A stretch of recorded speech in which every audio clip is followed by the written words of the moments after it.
After all this, you still... I still want that gas, yes. And you had better deliver.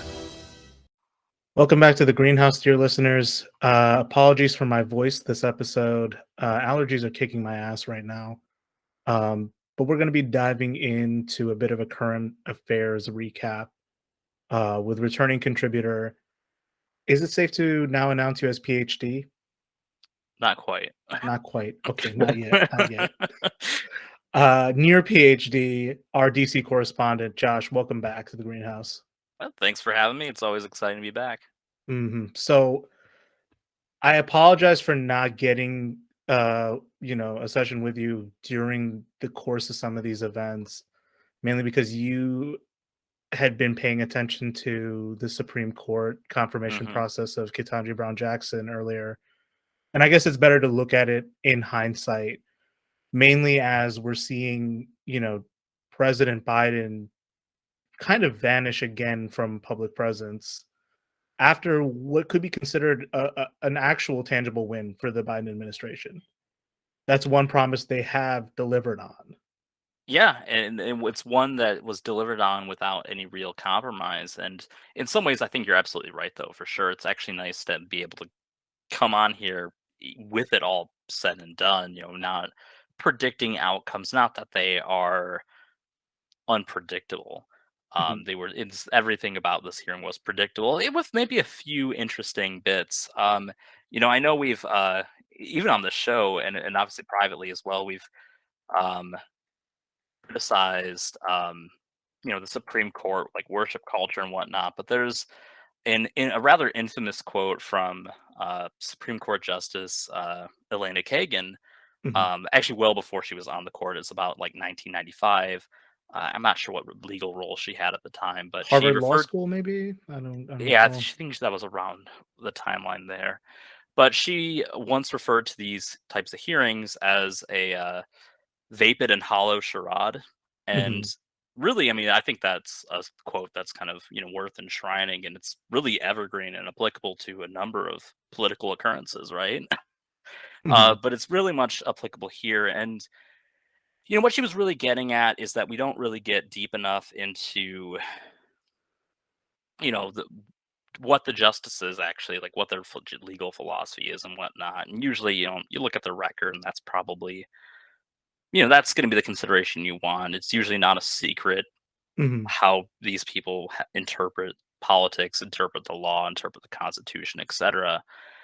But what is, probably most revealing is the people who are asking the questions, right? I think we've we've learned a lot about particularly the Republicans this time around. But I mean, I think you learn a lot just seeing how the party engages with this. And I'll give a quick shout out to one of my former, I guess she's still technically a colleague, but she's former MSU graduate, now at the assistant professor at the University of South Carolina, Jessica Shaner, who has done a lot of work. She started a research project on the, I think right after the Kavanaugh hearings, and has kind of done these were like largely these confirmation hearings are just an opportunity for senators to grandstand.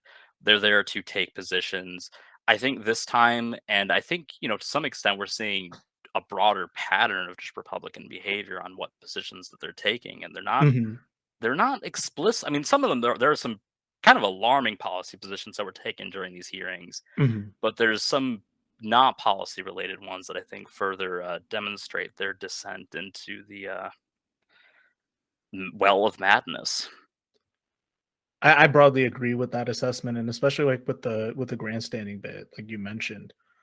The Republicans had one, line of contention regarding certain sentencing that ended up being contentious, and you can get into that later. But a lot of what the Democrats had to give in offer, either to offer their support or to, question her fitness for the role, also turned into an opportunity to grandstand. And there was especially cringeworthy testimony from Senator Cory Booker.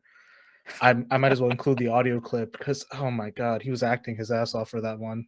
But oh yeah, I mean, I it's a significant nomination. I get the importance primarily from that descriptive standpoint and whatnot. I mean, I think she's a good pick all around. Mhm. About as good as you could really ask for on the Supreme Court. Um, but yeah, it is kind of there's sort of that performative aspect that Booker is a master of, I guess. Mhm. I don't know if that's the He's not a master because he's again, it's not entertaining, it's not even charismatic, but he does it wantonly and he feels like he's here to like serve me pizza at Chuck E. Cheese's is what he always kind of gives that vibe. Very he's patronizing in just a a certain little too way. enthusiastic. And Yeah. I think remember at the start of the Trump admin when they were, and this is a bit of a callback, but when they were nominating one Jefferson Beauregard Sessions to the position of Attorney General, Yeah. and Cory Booker gave an impassioned speech about his legacy of racism and institutional racism in American politics, only to then vote yes on a bill that would prevent prescription drugs coming in from Canada. Wow. So, this is the kind of stuff that appeals to the donors, but oh my God, Democratic donors, guys, you got to raise your standards on what you find entertaining. This is bad. But yeah, so back to the details of the matter at hand. And just some context too. This happens, in the wake of Stephen Breyer's resignation, which I think is a lesson learned Yeah. from RBG's, lack of consideration of a strategic retirement. And this is a Well, and to point. be fair Go too, I ahead. kind of want to give him a little bit more credit as well Mhm, because I think a lot like even like I think we were kind of harsh on him for like not stepping down sooner, but I all things considered, I think the timing was pretty good. I mean, yeah, you had, kind of Russia, Ukraine sort of suck all of the air out of these mhm, hearings, mhm. but in some ways, maybe that was for the best, in certain capacities, right? Because I think that um, it may have benefited Ketanji Brown Jackson to like kind of get through with relatively unscathed. I mean, I think she still did bear the brunt of some kind of ridiculous things too, but Mhm, mhm. and we're going to get into that obviously. Yeah, and I think, Biden did promise that one of his named appointees to the Supreme Court would be a black woman. So that is, a promise kept Yeah. for Brandon. So the fact that they're again making a W for themselves and not really playing it up is kind of another pattern of the behavior we've noticed about the Biden Hmm. administration, where losses are kind of written off, even wins are written off, and he's kind of Yeah. content to talk to whatever shadowy figure is behind him when the audience claps. That was also Yeah. a weird occurrence, but again, unrelated. Well, you also, I mean, from this, you had his defining America with some word that I was confused. And was he evoking the name of the pharaoh? I'm not sure what was going on. Oh my Um, god, what was he to be fair, speaking in tongues there? when you got the whole context of the clip, I think it was actually worse because he goes on this whole like side tangent that has nothing to do with it. Oh my god. But the word eventually was possibility. Mhm. So and yeah, like you mentioned earlier, Ketanji Brown Jackson is a pretty sensible pick. Not exactly the most traditional pick for a Supreme Court justice, but in terms of like the qualifications we've come to expect, pretty boilerplate. The Sentencing Commission and a role as a public defender does grant her some unique perspective. Hmm. But in terms of like the kind of responses she gave, because I decided to watch a highlight reel of the hearings, and I'm not sure what she's offering other than the standard fare we've come to expect from liberal intellectuals. There's Well, nothing particularly objectionable about well, her. and to be fair, in these hearings, they'll never say anything objectionable. Mhm. They'll never. That's pretty much been. I think most scholars sort of attribute it to the Ginsburg rule. So it like kind of starts with Ginsburg. Um, I would argue it went a little bit before that. Basically, like outside of like someone like Robert Bork, who is sort of like this infamous figure on like conservative sides, you Ahead of still his had time, like yeah, very very much ahead of his Trump-esque. time. Yeah, and like kind of bizarrely, like you kind of saw throughout these hearings an airing of grievances about that confirmation, 40 plus years on. And of course, the Kavanaugh hearing where they're like, if we treated you like they treated Kavanaugh, this would be, horrible. But I mean, to be fair, they did kind of try to with way less evidence. Oh yeah, oh yeah. And I guess let's maybe address that point first and foremost, which is this allegation of Ketanji Brown Jackson, one as being soft on crime, which is an ad nauseum uh attack on anyone left of center. I wouldn't even call her particularly left of center in her particular career, but traditionally Republicans have deployed that on Democrats and their allies. And I don't necessarily find her to be soft on crime in general, but it was Well, I think specifically, too, yeah, go ahead. there's that specific link as like a former public defender because Right. literally it was her job to defend people accused of criminal activity, and that was very clearly unacceptable. And I think it's kind of amusing that we always hear about like law and order and whatnot as far as like a political brand, but it's never really on like a due process angle. It's just on Oh, like oh, it's very selective because yeah, again, when someone like Alan Dershowitz, will come up and talk about, well, doesn't Jeffrey Epstein deserve a right to a fair trial? That brand of the right wing and the civil libertarians will, call us, dogs and pigs for impugning that. But then, a public defender who's kind of the average person's only recourse in a court of law, especially what we have come to learn about the ways in which uh, poor people, often people of color in the United States, tend not to have access to exactly. adequate legal, protection. A public defender is a stopgap in our system, and it's Hmm. not it's not even necessarily a mark of allying with criminals the way right wingers make it out to be. So it's very selective behavior on their part. Right.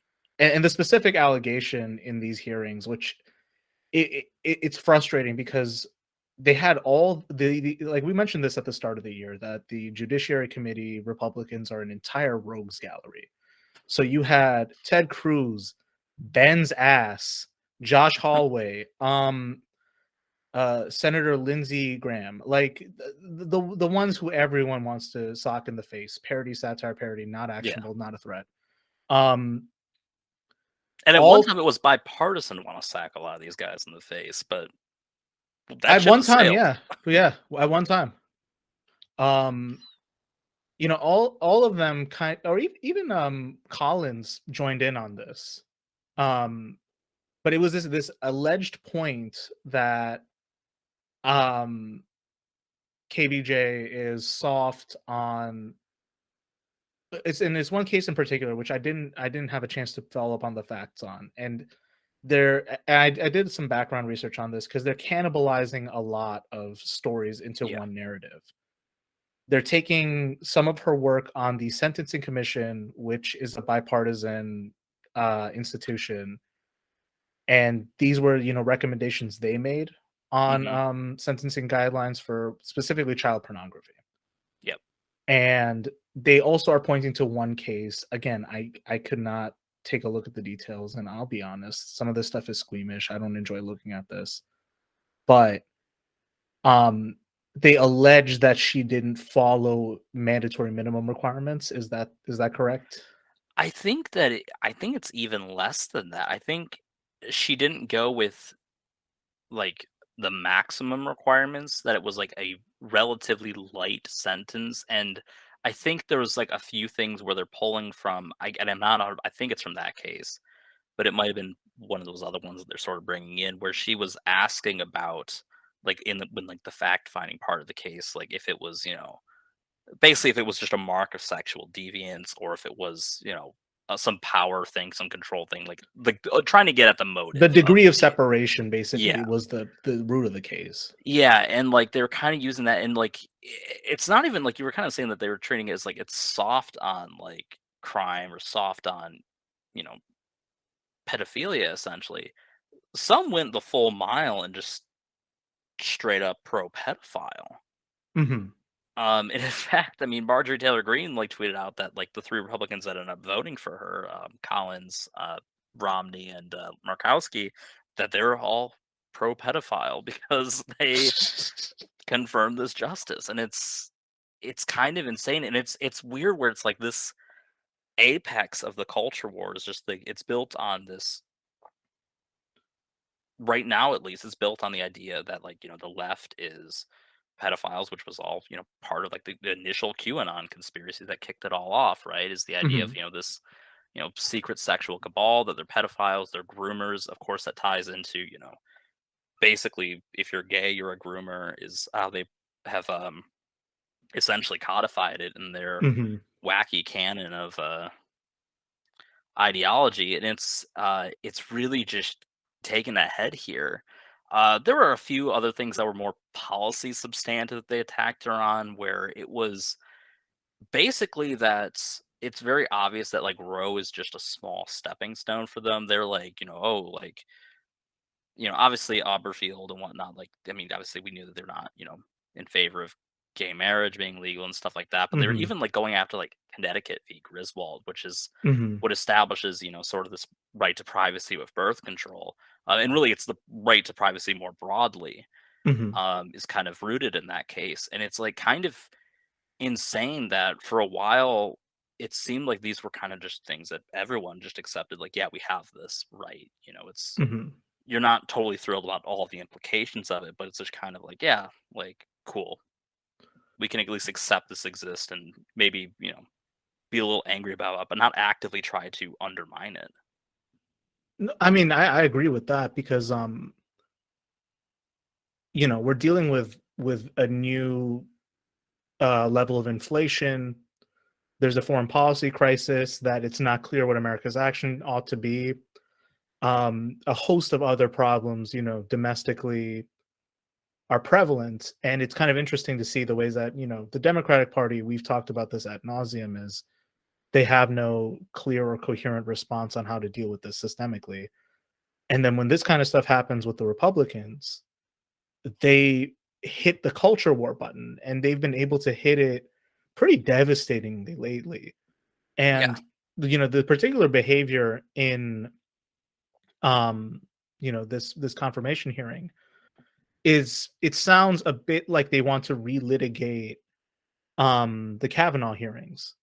Yes. And the thing is I think Democrats had a lot of ammo at their disposal. One to say, one, you guys got Amy Coney Barrett. You need to shut up.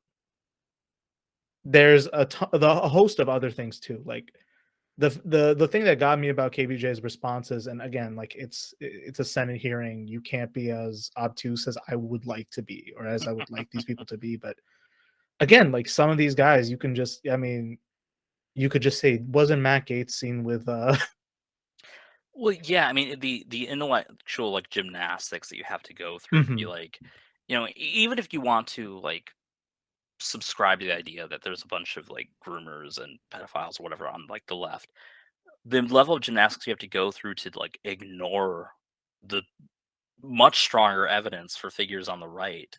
Um, and I think too, I mean, it's just always kind of that weird thing too, where they'll be like, oh, the Clintons, and then you point out like Trump and his friendship with Jeffrey Right. Epstein and stuff like that, and like, I mean, at least in my case, it's like it's not deflection. It's like, yeah, you know what? If there's evidence that Clinton's, that, then yeah, throw him in jail too. But like, that's the difference between me and you is I can accept that both suck. Yeah. Like, they can Well, both well, be awful people, and and that's the funny thing about this, because I didn't think this would come up, but here it comes back again. Is this idea of, did Biden kill Me Too? And in summary, did that then have the effect of fracturing whatever energy people had on this topic? Because I know that Me Too had its issues, but at least it was this fine this initial, like, restructuring of the conversation around, like, the fact that, okay, we should be past this as a society by now. And I think that was the most positive aspect of it. And with Biden's own allegations being kind of hushed, or being kind of downplayed, or, you know, being basically dismissed outright, that has an effect that kind of just you know, people think they swept it under the rug, but I think it's more like you push it back into the culture war once again, Sure. and now it's being regurgitated through, you know, the liberal side of the culture war and the conservative side. Yeah. And I mean, what I hate about this the most is that, you know, victims of sex crimes in both sides of this are always a football. Their actual, Sure. you know, their need for justice is never properly validated or considered or even given in any Yeah, of it's this. kind of just a like the idea of like being a political weapon, and like the person that the actual Mhm. victims aren't really important. Right. And that's the thing is like with the Kavanaugh hearings, I mean, I'll say it safely is that I think Democrats fumbled the bag. They had a chance to kind of nail Kavanaugh on it. You had then Senator Kamala Harris, you know, renowned for being a relentless prosecutor, not really able to, you know, keep up with Kavanaugh. You had you had Dianne Feinstein basically just waving her hand of it because she didn't understand what was going on. You had all these Republican. I mean, you had what was it? But she had a particularly big role to play because I believe she was the head of the committee. Right. And in fact, I think that like initially, like she kind of like reluctantly brought like the first accusation into light just because it had been given to her and like Mhm. trusted with her. And I mean, there's a whole nother can of worms to open with Feinstein, like with her Mhm. apparent mental health state based on some recent stories. And I'm kind, you know, you kind of wonder, you know, in hindsight, did that impact anything with that hearing, or especially the, you know, the Amy Coney Barrett hearing, Oh where yeah, you know with she Amy kind of Coney Barrett, infamously, she was just yeah, impressed with her. She was just happy to yeah, let her through. yeah, And I know that, like, you know, with American civic religion and things like that, we like to view the court as this kind of like shining, impartial body. But you know, people willfully I don't know who it benefits to willfully adopt that fantasy because it should behoove everyone to recognize that this is a political institution just like everything else now. I mean, I would say generally it benefits the status quo, but like lately, just with like the super majority conservative on the court, Mhm. um, you know, where you need to swing votes on anything in order to get like a liberal outcome. I think that's it's really become clear um, that it's you know there's some instability there, and it's funny that because you are seeing more of these things where I don't know. There's like all kinds of problems with the way I think that the courts are talked about. I've seen people say like, "Oh, well, retirement's politicized the court because it becomes this political battle," and like Mhm. it's like, but not you only raise this now. Why? Because it's arguably been something that's like, I mean, beyond just the past 5 years with the three confirmation hearings we've had prior to this. It's been something that goes further back, and it's interesting too because like you know, we talked a little bit earlier about how this was sort of like this airing of grievances for the Kavanaugh hearings by Mhm. Republicans. And you know, I kind of mentioned too that like you know, it's sort of like with Bork that they just feel this grand betrayal, but like a key part that's like always missing from that story is that like the same Senate that rejected Bork, which included Republicans that rejected him, also almost unanimously confirmed Antonin Scalia. And Clarence Thomas, if I'm not, or was It Thomas was a little more that was a little bit later, but yeah. okay. Um, and then, you know, I mean, obviously, you know, any accusations of, you know, affirmative action, right? I mean, obviously, I mean, do we really think Clarence Thomas was appointed for any other reason other than the fact that he was replacing a black man?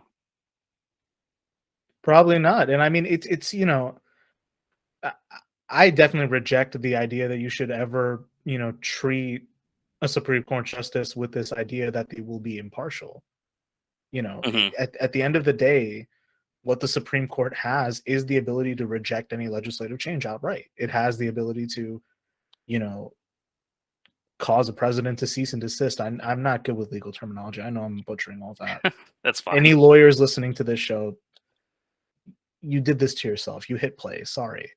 But but again, it's like that's the, you know, the power of this institution is that it has the final say of how the law ought to be interpreted. So even if you think it's an impartial body, that's a willful fantasy, because by nature it is political. By nature it is saying this is how we want the law to be interpreted. So that's one, fallacious way that people look at the court. Yeah. Um, but then I think the second thing too is with um the way in which this allegation of Ketanji Brown Jackson's alleged lightness on the sentencing of child pornography was brought up. It kind of betrays, like I said, was saying earlier, one, that like sexual impropriety is just used as a political football. It's never seriously taken by anyone. And part of me, cynically I don't want believes to totally say anyone, but I think by by most the people, parties at yeah. large is what I mean. Yeah. Is like by the parties at large, it's a political football when they need it to be one. And the cynical take I have is, well, if you expose one person for something, that means you got to expose the majority of the body at that point. That could imply a lot of people in power are guilty of this. And like you were saying earlier, like, if the Clintons and Trump, it's not a stretch to think that, people in power get away with a lot. Now, of course, that's where like, the prevalence of conspiracy theory, comes in. Yeah. And people are like, well, these guys are doing all this horrible shit. It's satanic. There's some ulterior motive behind it. And, I try not to get into too much of that, because it's, it's people trying to make sense of something that they actually don't want to admit, which is people in power, the people who hold power, are so opaque to us, so unaccountable to us, that oftentimes they can get away with a lot of this stuff, even if, they may not have done it, or even if it's unpleasant to think about. Well, I think too, because I think, at least on, when they're on like your same side of the aisle per se, Mhm. people want to see, some of themselves there, right? They want to Mhm. empathize with these people. And, yeah, hero worship can be cringe in like the most like light of terms, or really a serious problem, and it's most heavy just because of the things that it sort of apologizes and promotes. But at the same time, it's like that's why it's like hard to like process some of this for some people. But you're absolutely right that it's kind of like, and again, I don't want to like stray too heavily into this just because it's sort of might give more weight to these accusations in this case than Mhm. they really have any business. But yeah, you're right. It's a political football. It's it plays at some of people's like worst fears of humanity, Mhm. in general at large. And I think it also just it's just designed. It's just it's like a more vicious form of like this political berksmanship and whatnot. And I think you're really seeing it prominently on the right these days, especially I think with and not that Me Too was a conspiracy and whatnot, but like you especially with like Me Too kind of. I don't totally want to say it's dead, but that being said, the last time I've seen it trend or really like brought up heavily, it's been a really long time. Mhm. Uh, so yeah, we're just kind of left with this like weird thing where like one side's just insistent that the other side is pedophiles. Every gay person and because they support gay rights, every gay person's a groomer, which means they all support grooming. And it's just kind of, and it's really vitriolic, and it's pretty much the only thing that like the right seems to have any real open stake on, because they're not willing to like share policy, because Mitch McConnell's like, you got to wait till we're elected, which is kind of a new thing. um except this is all that they've got now, is just this deep dive culture war stuff, and I Mhm. guess that's maybe good enough to get enough voters that you need to get past the plurality or whatever. Well, and again, like we've talked about this in the past too, but like there is a net refusal in political discourse in America broadly to, not really talk about economic issues, or if you do talk about them, you take the existence of the political issue, the issue of political economy, and then tie it to a culture war grievance. Yeah. And we see this a lot, where it's like, God dang inflation's those homo Democrats who started it all over again. Them Well, groomers. and yeah, That's like a pop, very dismissive way to bring it up. But it's the same thing too with like, oh, red states are poor. It's because these yokels will vote for Republicans, even though like southern states are so gerrymandered that even if someone's liberal, they can't influence that vote. well, I mean, for any state, when you have like political parties that are one way or the other that are just way too strong, Hmm. they tend to like. I mean, it's kind of that one. It's it's like what people criticize China for, right? It's a one-party system.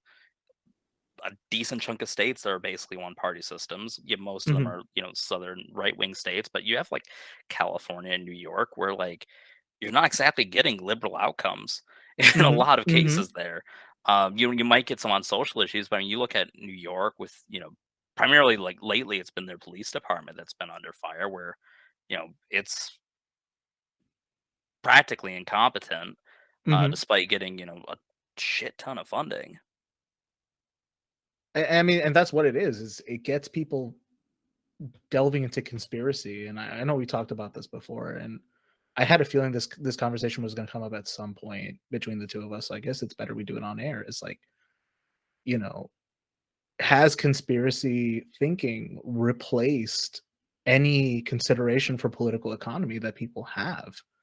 Because like it then like forces you, because people never want to confront that idea of like, is the meritocracy we live in flawed? Is the amount of money that rich people made, is it earned? What do they do with that money? And like, why is it that rich people get away with crimes? Why do they have influence in these networks of patronage and government? And it's not to say like, oh, things bad because rich people control it. I would give a better answer of that this is a class that acts in class interest and uses its Mhm. financial power to influence outcomes that are favorable to it. That's the real answer here, And but there's the people don't lack want of it. class identity on the other side, and Exactly. And if you want to take that into a Marxist or socialist analysis, that's where you would get sure. your theory of change. But that's another discussion. Yeah, I guess, I mean, to kinda answer your question about does this, like, conspiracy thinking sort of, like, substitute, if you will, or just overwhelm the sense of, like, actual, like, economic, policy, whatnot.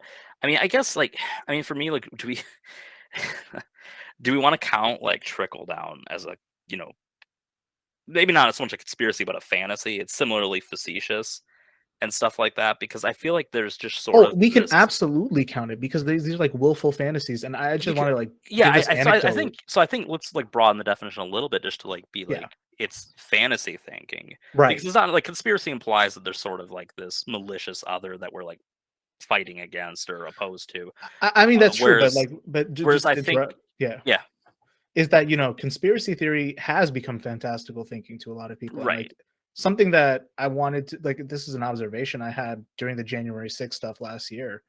There was one guy at these protests who was like dealing with like severe illness, going there thinking that if he takes down the cabal, he'll finally get health insurance. That's like, and on the one hand, it's like, okay, this guy's a dumbass, but at the same time, people are desperate, yeah. so desperate that this is what they resort to in Well, this and country. it just shows too, like these conditions. It's not like time to piss off some of the Marxists and whatnot, that people in desperate times aren't necessarily attracted to your side of thinking necessarily. Just like increasing the struggle doesn't necessarily, that's one of the things that historically Marxists kind of been proven wrong about. They tend to gravitate towards these demagogues and whatnot who, and it's not even like Trump promised like healthcare or anything like that. It's just assumed that, like, of course, why wouldn't this God's gift to man give me everything that I need? Um, so, and I mean, it's just it's a product of that lack of understanding, whatnot. But I would say for the economic thing, like, because like thinking about the inflation discussion, a lot of it's just like, oh well, it's because we did something the liberals wanted. They want to like Mhm. increase government spending. That's going to increase inflation. So just anything Biden's doing, that's increasing inflation. And we've talked privately, and we could probably worth mentioning now. There's a lot of things that are driving it, right? Mhm. Between the gas price issue, which it's kind of a double-edged sword. It's, in part because of these sanctions with Russia. It's also in part because the gas companies are just realizing they can charge more Exactly, because it's, exactly. like under the guise of that. And you also see the Biden administration also pulling some moves like pulling barrels from the reserve and whatnot, which probably didn't really have an impact on gas, but he probably just knew that gas prices were going to go down. So he did that to make it look like he played a role in it, which I know was like this Mhm. 40 chess level of thought process that you're probably, blown away that Biden could ever think of. And, saying it does sound a little absurd, but I think he's, at least in this capacity, a little smarter than we sometimes give him credit for.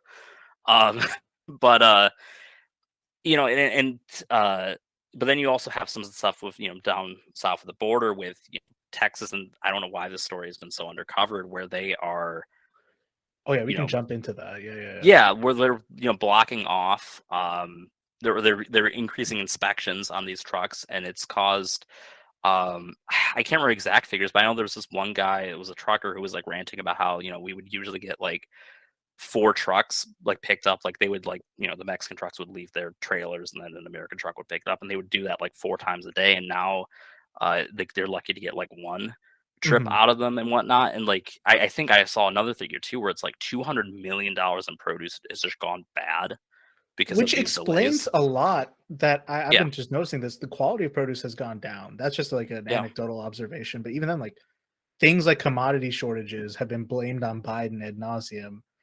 But this is like again, when you brought this story to my attention earlier, I had no idea that this was going on. Yeah. And it explains a lot about like some of these supply chain issues.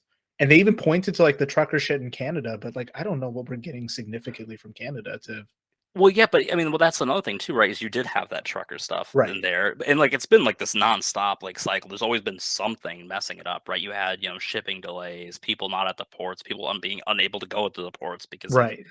having COVID or COVID restrictions. That Usually, too. Yeah, yeah. usually the the former in a lot of cases, because that's what a lot of people seem to forget with the, quote unquote harsh lockdowns, which just look at what's happening in Shanghai. If you think we've had it bad. Um, but they where people like kind of forget that there's like a reason for this, and it's not just like, oh, so like grandma doesn't get sick. It's like sick employees can't work. Mhm. Mhm. And yeah, so like fundamentally with this story from the Texas border, again, known demon Greg Abbott once again has his hands in just another horrible story where I'm just going to summarize the article you sent. I don't remember all the facts and figures, but basically they were trying to do it wasn't even for drugs. This was to check for illegal immigration through trucking. Yeah. And this is the kind of thing where I don't remember exactly how they were stopping people, but truck stops where they catch illegal immigrants make Hmm. up about 5% of the actual amount of people Sure. crossing the border. Most of it is through other manners, and oftentimes it is people physically making the trek through harsh environments that are yeah. Well, this is 100% sort of, a way that like the right sort of occasionally lives up or tries to live up to its promises, which obviously, we don't support most of those, like Mhm. especially on something like immigration. But like in order to like demonstrate that we're quote unquote doing something, we'll do this, even though it's a drop in the bucket as far as like whatever immigration they're stopping. And it's a And massive inconvenience is yeah, what it is. and you'd think too, if they were actually rounding up any illegal immigrants, he would be like celebrating this, right? Mhm. And there's been none of that. It's been, largely radio silent. And I kind of get it. This is definitely a pretty not a good story. I mean, of course, following up his long history of bullshit, especially for Texas residents when he really fucked over their power grid and also told the energy companies to charge maximum price for those who did have power. Oh my god, that story is also among the worst. Like they literally wanted it to be like the neoliberal dream of pricing electricity, where it's Yeah. just literal supply and demand shit, like fifth grade economics type shit, where just price it by demand, in supply, and it in the middle of an ice storm. You can only imagine Yeah. where that price point leads you, and that's gouging. But that's what they want. Which is weird because like when you realistically think about that like lower level, like like the more basic economics, it's kind of bizarre that we're only seeing like stuff that we see now. Hmm. Because we were never when in economics class, you're never like, oh well, basic humanity would prevent what the business from just gouging this to the moon. But it's like when you really think about it, to its logical conclusion, we are experiencing that in virtually everything now, where it's like, well, yeah, like I need gas to put in my car, and yeah, there's the same. Really, realistically, there's a pretty similar supply. We weren't getting that much from Russia, so it's like, yeah, why not? Let's just increase the price because there's the veil that we can, and why ever decrease it? And it's one of those things where it's like you assume, or because you have been taught to assume that this makes sense, Yeah. that you don't question it. I mean, that's like my shit theory of what is greenhouse gas lighting. It's people, seeing the gas price go up, knowing they're being gouged and being like, well, it makes sense. There's sanctions on Russia, and the supply short. It is that kind of shit. This is really a strong case that we should just nationalize the industry. Oh yeah. And Oh I yeah. feel like it's just like I feel like you aren't really hearing a whole lot of calls from that because the people who would most likely support are like, well, we should just move off fossil fuels. Period. It's like this is the first step. Let's be realistic. Sorry, environmentalists. I'm with you, but we're not moving off these anytime soon. But you might as well nationalize it Yeah. such that, and this ties back to the point we were making earlier, is that why is it that these changes can't be made? It's because people in power, like the Hmm. people who make money extracting fossil fuel, not the people doing the daily Exactly. mining work, but the guys picking up the profits, making windfalls off every time there's an oil boom. They have engineered the system such that if they smell one whiff of like a regulation, they'll get heads in the media, articles, their lobbyists. Joe Manchin will be mobilized to prevent anything of the nature. So like that's why we haven't nationalized it, but our neighbors down south, Mexico, has been able to do the same, Yeah. even with their rate of corruption. You know what I mean? Yeah. So Well, it's with their rate of corruption, they can capitalize it on different ways too. And to right, be fair, I right. mean, obviously, I'm not saying nationalism was just this cure all because there's certain corruption to go around. But to be fair, if Joe Manchin really cared about the coal miner, not the coal owners, which Right. we know what he does, um, wouldn't it be easier to be like, yeah, we've nationalized it, we can guarantee you jobs? Like And that at least seems, a nationalized coal oil industry, now you have something that's a little more accountable to voters. yeah, However shittily, at least you can argue it's accountable. yeah, And at least you have more oversight over it, that you can hmm, start talking about some of these environmental regulations. You can start talking about detransitioning. You can have a state project to detransition, but no one wants to hear that, and we've discussed why at this point. yeah. But yeah, again, just another demonic another demonic spell cast by the archfey Greg Abbott.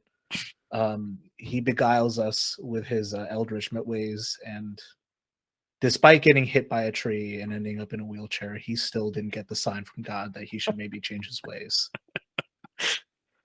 Yeah. It's like if I feel like we're like inching closer and closer to these people maybe seeing some type of divine retribution at some point, right? It's like even like DeSantis, right? Like his wife gets cancer, not him, but like maybe just one day. It's just like, I mean, the average person will go through like a minor inconvenience and just like through the cycle of self-doubt, just be like, am I a bad person? And these ghouls, like, this is not my joke. I'm ripping this off, but like, Jair Bolsonaro has got COVID 12 times now or something like that, right? At what point do you think, like, do you just look at this and think like, God, am I? am I the villain in this story? Like what? You would think. I mean, the grift is just it's too strong. I think. I mean, there is always that debate, right? I mean, I think like once you're in office, that debate's sort of over whether or not you actually believe the bullshit you say or do. Because if Mhm. you're even if you don't believe it, but you're doing it, like you're already doing the harm. So like it's.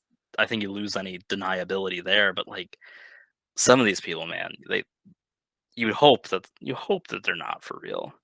Yeah. As a side tangent, have you seen this new series they did on Hulu, The Dropout? I haven't. Yeah, so it's about Elizabeth Holmes and her stint running Theranos. If you're familiar Okay.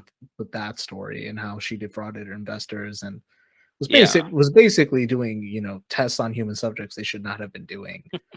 Um, and the whole the way they set up the show one is beautiful because they capture a lot of the Obama era brain rot that captured it particularly like business types. Hmm. But also, like, they do address that question of, like, when you're in that position of power and influence, how much of your own shit do you learn to believe? To the Yeah. point that you're not even just lying to your investors and lying to customers, you're lying to yourself. Yeah. And I mean, this is what I mean. Like, when conspiracy theorists, talk about lizard people, they're not actual reptiles, guys. They just have this like degree of psychotic behavior that makes them reptilian to you when you perceive it. Yeah, and it's just But they're not yeah, actually lizards. Come on. yeah, when sometimes too, like the truth is just so nefarious. Like, why do you need to make up like an extra 5 steps behind it? Like, It's like I mean I don't know. Like with some of this, it's so salacious and it's so like the details make you squeamish, especially like with shit like with Epstein. mhm, And you think about who they're connected to. I think, people and the way we're conditioned to think about wealth and power and status in American culture, especially, like, I think that's the release valve that people go down because they cannot fathom this idea of like, people in power behaving irresponsibly and without consequence. That's actually worse than satanic shit. I don't know. yeah, So, and again, not to bring up Greg Abbott again.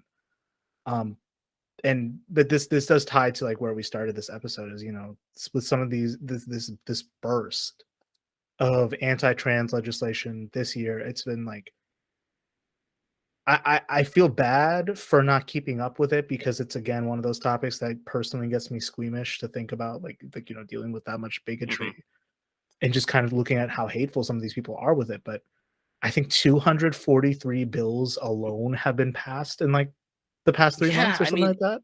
it's wild. Like where because I know when we were like doing the outline and you'd like mention this topic, I was like, I thought most of this was kind of old news, but like no, this was like really recent. Like almost Mhm. all of these things. Obviously you have probably the headliner one, I guess, is like the "Don't Say Gay" bill in Florida, which has sparked a culture war with Disney of all entities. And I mean, at some point, like, I mean, I don't know. And again, like they've pointed out, like I think I think it was it Utah where the governor actually vetoed it for one And of then the them. legislators tried to override it or Yeah, something where like he that. was like, "This is for like one person."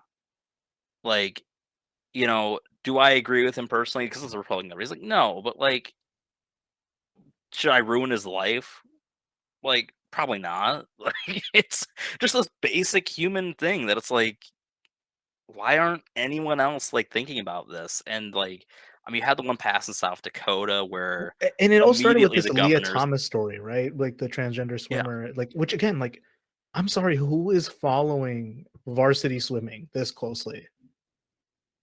Well, That this there became wasn't the issue of more so the Olympics, but like whatever. I mean, that's again, it's like I don't know because not to turn this into a nerds versus jocks thing, but who's talking about sports when this is the shit they fixate on.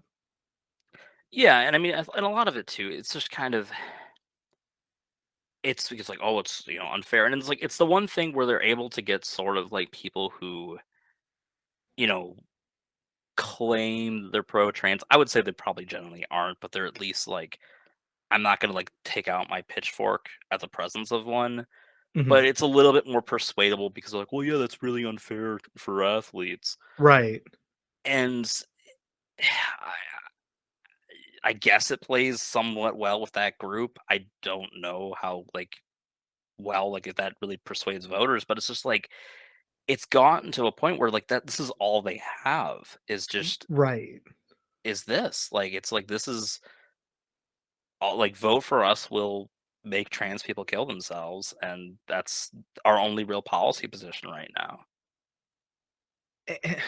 And I brought this up like on past episodes, and I asked this question repeatedly because it helps me unpack some of the pathology behind why people think like this, and then it also doesn't. But for all the people who like are rabidly like existentially terrified of trans people, the way they histrionically post about it, Hmm. the level of op-eds, the way they, they pray the rosary at the imagined thought of dealing with a trans person,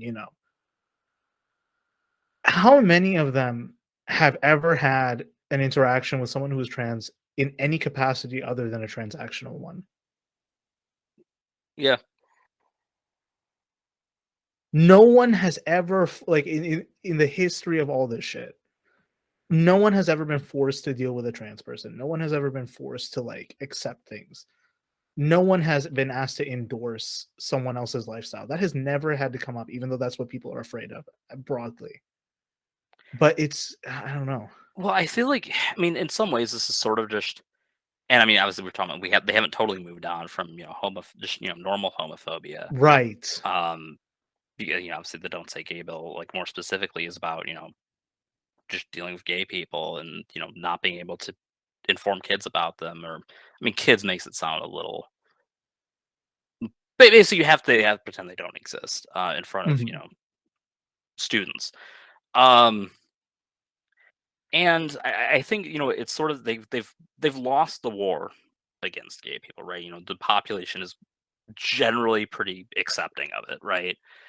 So it's like this is like okay, well we lost that, but like let's like take the next step down, Mhm. and this is like a group where there's less tolerance of it, but not like I mean obviously like there's a lot of bigots out there, but I don't necessarily think like I mean, it's not like, Harvey Milk getting assassinated in the '80s. Like, it's not like, a movement that's being actively like killed and stuff like that. I mean, I'm sure there've been, hate crimes committed against these people, but I don't think it's, by and large, it's not like the population is just, hunting these people down. It's It's just, still in a Cold War phase. yeah. It's not fully at, and I don't Well, want it and to I get don't worse, think but it's like it's a small population that's against this group.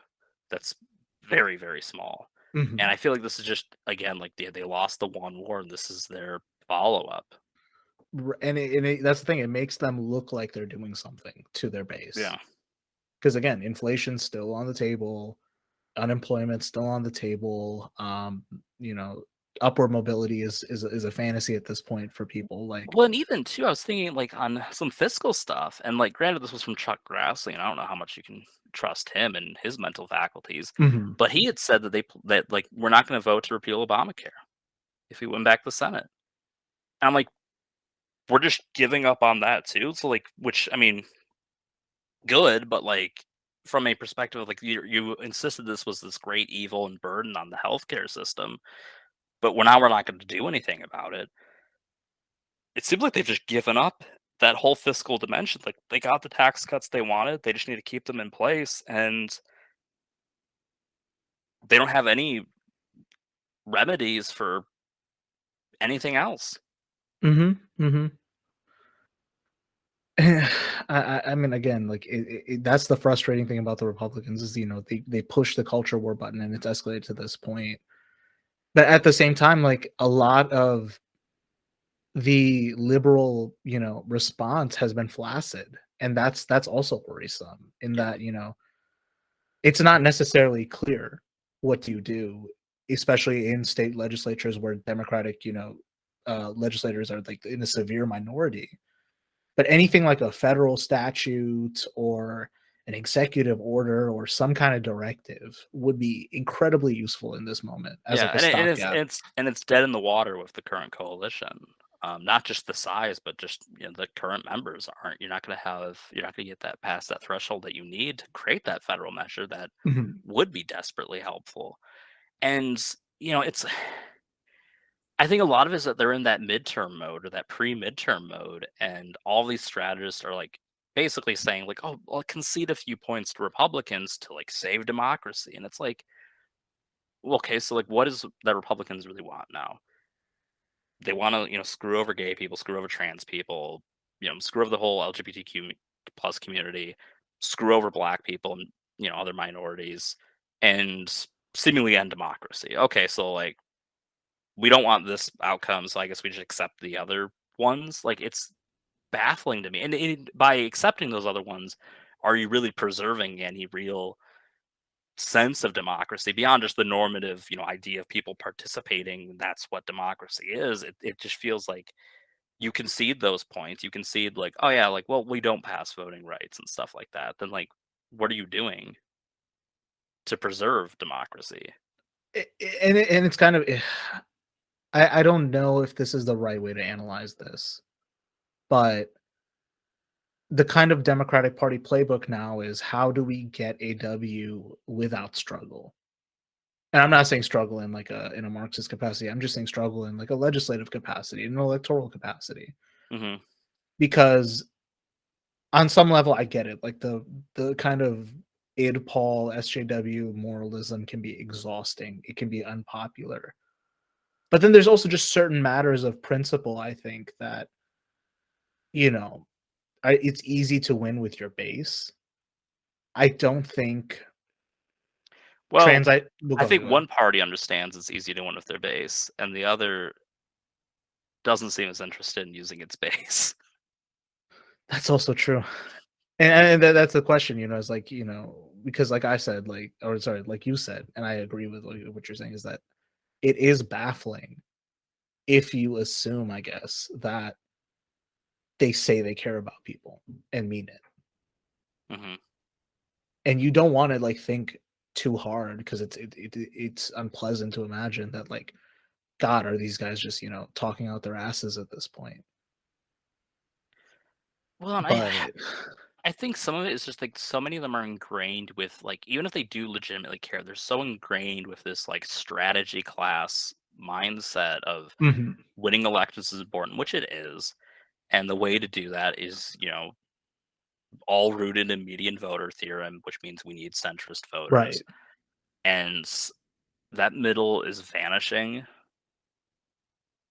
And frankly, if they're like, what is it that you're going to do to bring them over? Just like kind of like, and again, like you can't pretend to like not be extreme or just be not extreme because, I mean, hell, I looked at the New York Times and they're framing the French elections as a Mhm. battle between the extremes between Marie Le Pen and Emmanuel Macron. That would be like stateside if we had Mitt Romney versus Donald Trump, Also, and like that's the Jean-Luc size of the Mélenchon two wasn't in the extremes. race. Like you had an actual Yeah, like then it's like if that was how you were going to frame it, like this guy versus her, then you would have had maybe a point. But it was like the fact that like the media chooses to portray it as just like sort of like left, right, and it's equal distance apart from the center, and that's not really true. Um, we obviously understand that. I think probably most of your listeners by now would understand Yeah. that. And it's just this wild thing where like I think that they're so ingrained in this mindset, and it costs them time after time. Like these people, and again, it's sort of from this point of privilege that they're like oh well we can like sacrifice certain priorities in favor of what they want, and again it's like well they need to have a tangible thing that they want that's not horrible or Mhm. bigoted, and they're just not presenting that, and I think it's as I said, I think it's just so ingrained in this idea of like institutional norms and from a both how Congress and legislation works and also how elections work that I think there's just this it's not so much that I think that they're unwilling to struggle to do the work to like win. It's that they're unnecessarily just struggle to like come up with the creative energy to do anything different. That makes sense. I mean, that's yeah.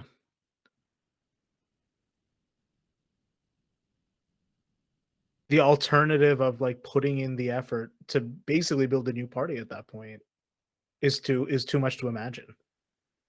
And really, it's not even like building a new party. It's just like They have so much delivering. historical yeah, there's so much historical rhetoric they can draw on to just kind of Exactly. like fold back in voting rights, the voting rights coalition, to fold back in labor, to fold back in environmentalists. And like, I know median voter theorem has become like this stalking horse among liberal commentators that, well, you got to win with moderates, you got to get these moderates on board. And it's a moving target because the moderate in one point is Joe Manchin, the moderate in another point is a suburban voter. And it's it's a frustrating question to consider when you think about, one, that these are fickle voters, and we talked about this in Yeah. past episodes, that quote unquote moderate voters are incredibly fickle in what they prioritize, and it's never consistent year to year. And when you talk with like a true, like, true blooded moderate who's a proper swing voter,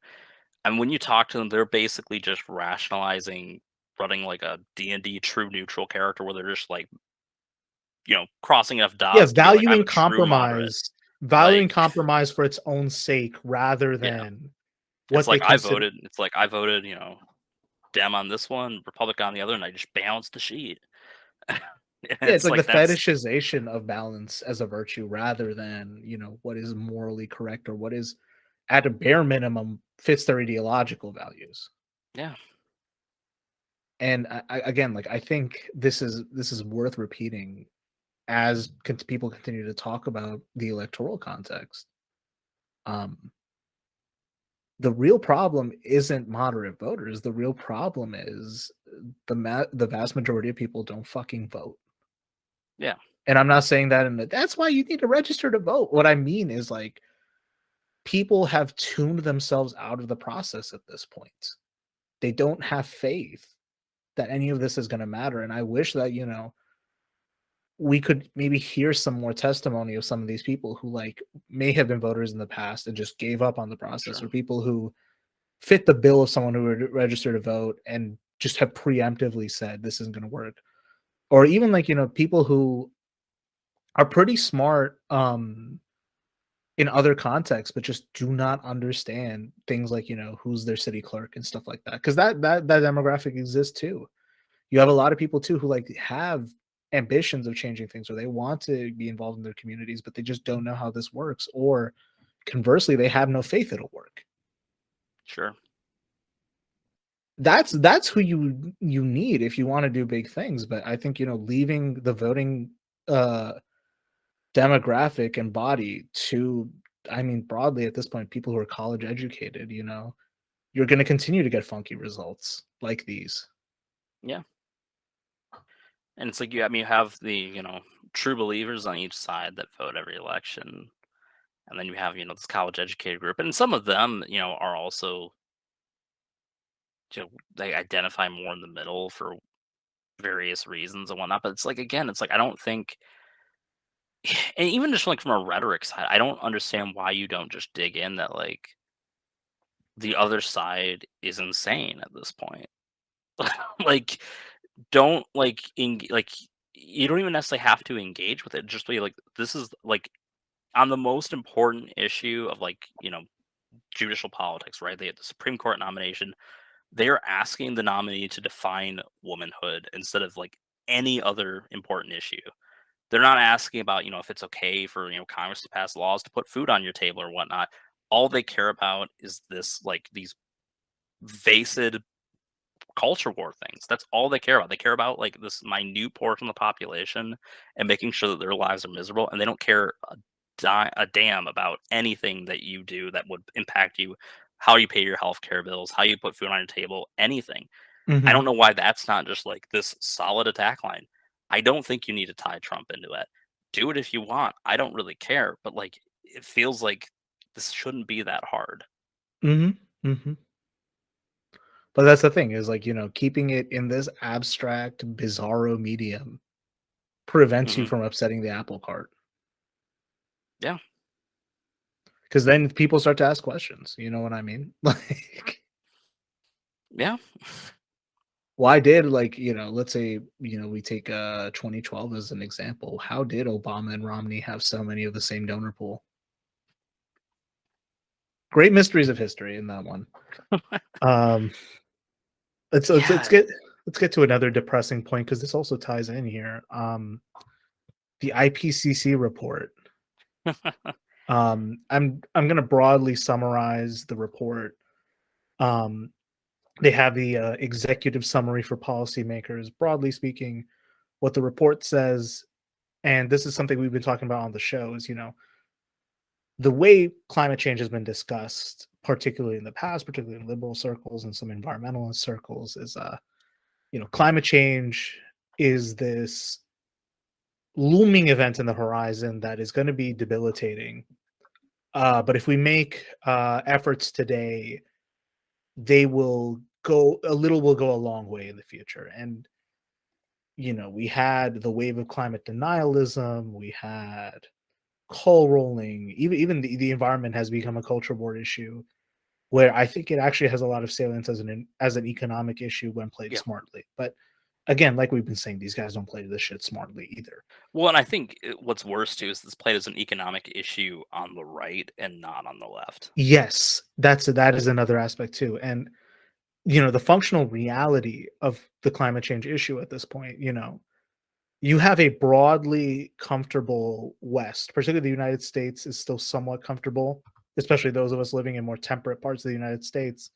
But we're seeing an uptick in deadly storms. I mean, last year we had, what, Detroit flooded. Yeah. That was a big disaster. You had the tornado in Kentucky that just mowed through like four Was it counties. last year too with like the really bad like New York flood as well? Oh yeah, that was the same time as the Detroit flood. Yeah. Yeah. And then that's just the United States. You know what I mean? And you have in other countries, you have unbearable heat waves in the Middle Mhm. East. You were having, I think it was the island of Tonga where the king had to be evacuated along with the rest of the island because there was just a massive flood event on the island.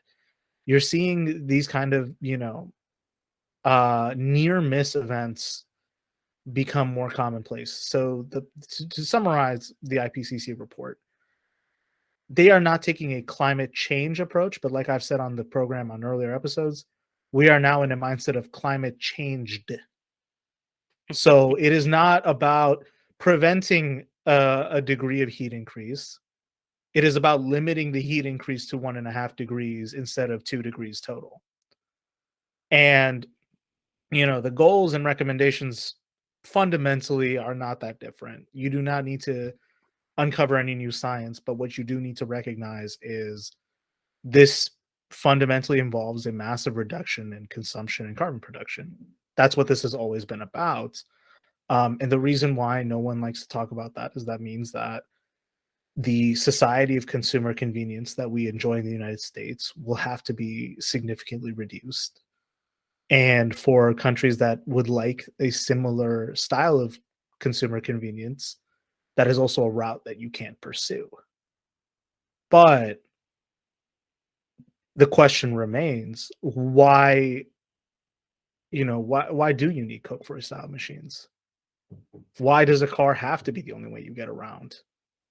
Ever increasing trucks to compensate for, your tiny schlong. Like there's that aspect of it to be contained. But the report is clear that if climate change is contained to 1.5 degrees, there may be some effects that are going to be harder to deal with, but we could still adapt in time to contain those effects, minimize biodiversity loss, ecological degradation, save more human lives, things like that. Um, of course, at the time of the report's release, you also have Biden authorizing more federal land to oil and natural gas drilling, despite climate change being one of the several urgent reasons we should have voted for Biden in the first place. Yeah, I mean, this is. I mean, in some ways, it's like the thing I feel like I have the least to say about, just in the sense that, like, yeah, I mean, you've summed it up all, mostly that it's like, yeah, it's this, it's a looming crisis that we are ignoring. The authorized use of federal lands. I thought it wasn't that something that they had explicitly in a press briefing said they were not going to do because it wouldn't do anything for oil prices. They reneged on that, I think, earlier this Yeah, well, year, that's and that's wonderful.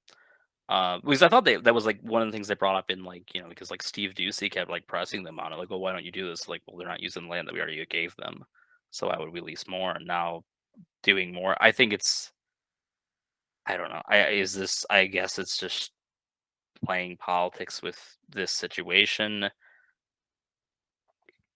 Again, I mean, it's trading off one crisis for another, and I mean, just because the land's leased, I guess doesn't mean it's necessarily being actively used for a while. But still, it's, there's no attempt to like really retreat from anything. And yeah, it's a clear, a version of what was promised as far as like just the genre of policy that we would be getting from this Mhm. administration compared to the Trump administration. And it's like it's one of those disturbing things where just like, with like the whole idea of a two-party system in theory is, have like this competition of ideas, if you would. And it seems like on this pretty important issue, there's really not any competition. It's Mhm. kind of just hive mind. Right, and it's again, like we talked about earlier, is, it's to prevent the fundamental question from being asked of why do we need to run things like this? Why do we need to be the reserve consumer at the end of a line of production? Why do we need to rely on cars? Why do we need to consume at these astronomical rates? And we're conditioned to do these things. Yeah, and it's one of those things too where, you always have that, those idioms of like, don't reinvent the wheel. And that's pretty much how the American culture has been sort of locked in on that particular capacity really since, uh I would say probably the 60s, maybe the 50s. Mhm. Probably the 60s, once that, like, everyone had a car. And then, yeah, I would say around then you start strangling public transit as, the years go on. Um, and, the idea of a walkable community is also pretty much a foreign concept in this country as well. Oh yeah, just because of automotive zoning regulations. That's Yeah. why like all the suburbs in this country look the same. That's why Florida looks so depressing, because you are basically running US zoning laws through the Caribbean to get a car dependent, society. That's why Florida looks so depressing in some capacity. But Well, it, it'll be again, really depressing based on this report. right, right, and it's again like I, I know Well, I guess people that's don't. kind of the theme of the entire episode, actually, is that Florida is depressing Again, on the world is getting every worse. metric. The world's getting worse. The show will get even worse. So again, bear that in mind, dear listener. But also, like, I know that people don't like to view politics in a moralistic context, especially as people get sick of idpol and SJW stuff. I know that people like don't like to confront certain realities, but I think what this boils down to some extent, and I know I wish I had a better way of stating this, or I was able to state this maybe with more sincerity, but the way we're running things is it's misanthropic. It's anti-life at a point. And you know, if you want to play the culture war, there will be no culture war to play without a world with people on it. If Yeah, you that's want, that's our selling point.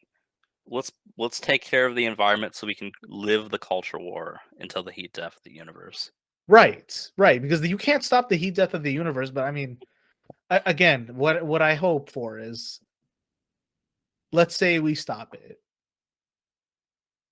then we can really get to the battle of, like, we got to stop this culture war nonsense. We got to stop this individualistic thinking, because at some level, I don't know if this is the case for you, dear listener, but for me, it's like can we just not hate each other? Can we just like figure out where everyone's at? Maybe help one another. I know that's some hippie bullshit, and I should be shot for saying that out loud, but you know, we could a better world is possible, right? And this episode is brought to you by your new host, Cory Booker.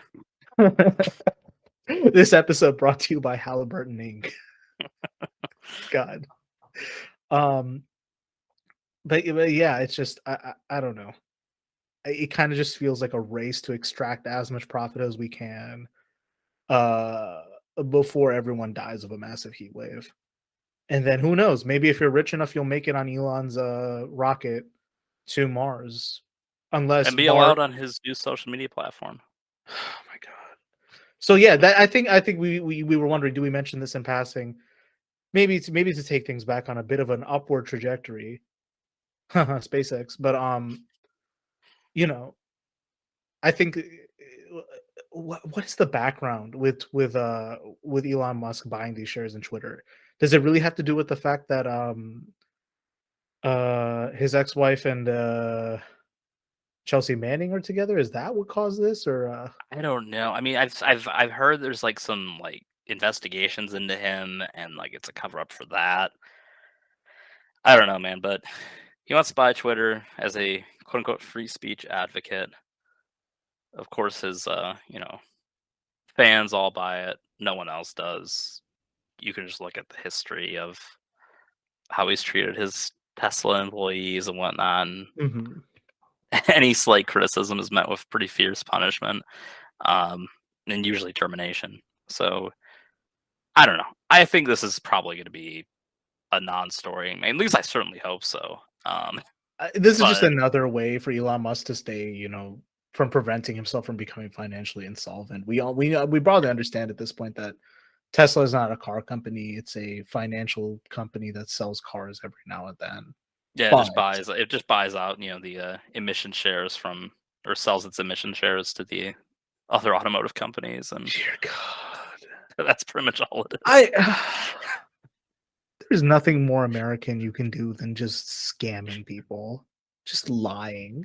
Well, it's not even so much that, it's just like I'm going to pollute beyond my regulated amount, so I'm just going to buy the amount of pollution someone else can have. I recall reading about this, and you Yeah. reminded me again of the just. I mean, you know what? Good on him for supporting free speech. I hope that gives us the right to say that he fucking definitely got that money from selling apartheid emeralds. But if he does buy Twitter, I don't know if my action is to leave the platform or not, but I will say the rules are always the same. Fuck the mods. Evergreen statement. Especially now. Okay. Well, I think that covers everything we had mentioned on the outline so far. Barring any other, statements you had on what we discussed so far, I wanted to ask if you could plug this new project you're working on, something that's actually exciting and not depressing. I don't know. MonsterPop Sometimes. No, podcast. I'm just kidding. Yeah. So, while we were on hiatus here and whatnot, a couple buddies I've met online, we created this pro wrestling podcast, MonsterPop podcast, at MonsterPop Pod on Twitter. We are now technically, I believe, 11 episodes deep, but we have 13 things out because we had a special edition for WrestleMania and an interview with a indie wrestler. So those are all fun. Check us out. We put out content pretty much every week. And pretty much wherever podcasts can be listened to, we have a link tree on our Twitter account. If anyone wants to check that out, it's fun. We have a lot of fun doing it. This upcoming episode, I will do something live. Well, I guess not live, but pre-recorded. That will probably shock and alarm everyone, but it'll be a good time for everyone, hopefully. Absolutely. I mean, I'm not really a pro wrestling head. I wasn't allowed to watch it as a kid, but I did tune in for a couple episodes, and you guys have such a good vibe. That's really what matters in a podcast. You can just listen in and yeah. And I think episode 11 was when you guys were talking about bots supporting. Yeah. And I just- mentioned that I have like this weird intersection of like my lives that just melded to like Well, I this mean, you said it meeting point. aptly, where it's like pro wrestling and is like the natural progression of politics, or vice versa. I forgot how you said it, but it makes perfect sense, you know. So again, like, it's a good show. Check it out. Even if you're not a wrestling head, you will actually learn a lot through osmosis listening to it. So Greenhouse Gaslighting gives the official podcast seal of approval. Well, thank you. This is definitely not a endorsement scam. We are not receiving shares. We don't have any money to buy endorsements. No, this show's not making any money. I don't know about you guys, but you guys are definitely better produced than me. I will say that. Well, thank you. Just But, me you know, working we've alone here. got a little bit of a larger team, but There you go. But yeah, check out MonsterPop. I'll include the links in the description below. Any closing thoughts before we close this episode? life's crazy, man. Yeah. We went through a whole lot of stuff. Most of it sucked. And even like The show or the events? Because yes, the both. events, the events. Even like the Supreme Court thing, which I thought, you know, was generally good. It was like, well, you know, we mostly focused on, you know, the ways it sucked, and just like the ways it's just a symptom of society sucking. And yeah, I mean, my self-loathing is, you know, what keeps bringing me back. Oh God. Well, I don't know. To speak on self-loathing, I mean, that's kind of what's been preventing me from working on a couple episodes. I know that's TMI, but you know, what I can definitely say is, you know, the people who should be hating themselves don't. Yeah. And they're in power. You know what I mean? They embarrass themselves on the daily. Kind of the theme of this episode. Right. And it's, you know, you as an average citizen, I can tell, just knowing myself, knowing you, knowing others, you know, who are dealing with a lot of the same shit, you know, ask yourself in context, what have you actually done to warrant your level of self-hate? Chances are not much. Yeah. Now, these motherfuckers, on the other hand, I don't know.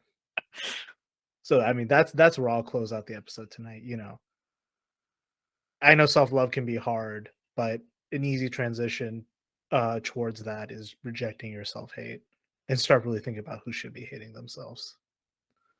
So the show is Greenhouse Gaslighting. I'll put the links to my social media below. We've encouraged you to follow Josh several times on this show, and I'm going to do that again. Josh, where can people find you on Elon Musk's new site?